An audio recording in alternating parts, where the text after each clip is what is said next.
On behalf of the United Nations, I would like to sincerely express our condolences to all the 34 families of the victims. It is always extremely dramatic and appalling event when such mass shootings happen, and it's even worse when children are involved.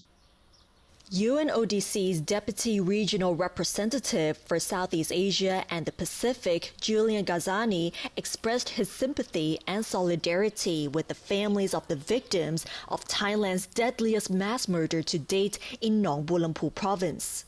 While it may seem that gun violence and mass shootings are becoming more frequent, in fact, based on the UNODC's observations, Southeast Asia has less gun violence than elsewhere. The region is also on a downward trend in gun violence and homicide. Every context is always a little bit specific. Of course, even if you look, for instance, in Southeast Asia, there are some areas where there is deep instability and where there is conflict. So, of course, you would have a different trend in terms of gun violence and homicide related to that. What we can see as well is that in other parts of the world, such as the Americas, for instance, so North, Central, and South, gun violence is a lot more prominent, is a lot more seen than in Southeast Asia. At the moment, we would say that these are really two different levels. What we're seeing in Southeast Asia and unfortunately what we have seen in Thailand, despite being appalling and tragic, we are not at levels that we can see in other continents. According to statistics, Thailand has the highest level of civilian gun possession in the Southeast Asian region, with up to 10 million guns. Although most of the guns were registered, up to 4 million of them were illegal ones. Most of the illegal firearms were obtained through trafficking of such weapons along the borders. At the same time, guns can be easily purchased through black markets and online.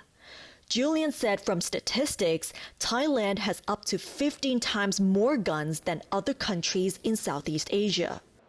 When it comes to illegality or illicit trafficking of firearms, what we've seen is that there are past conflicts that have been used as source for trafficking. And there are ongoing instability in some other parts of the region, some of them within Thailand or close to Thailand, that also can act as a source. I'm thinking, for instance, the border with Malaysia. I'm thinking about the border with Cambodia, and also the border with Myanmar. We can see these flows going two ways, by the way, flows of firearms that then can be more easily acquired. And when you have instability, obviously you will have more availability of weapons. The access to and availability of firearms increases opportunities for more gun violence, including mass shootings.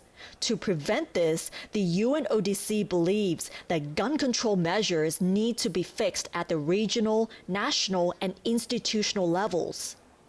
Apart from considering the UN's international protocols on firearms, the government needs to seriously revise the existing gun laws and assess the real purpose of gun possession.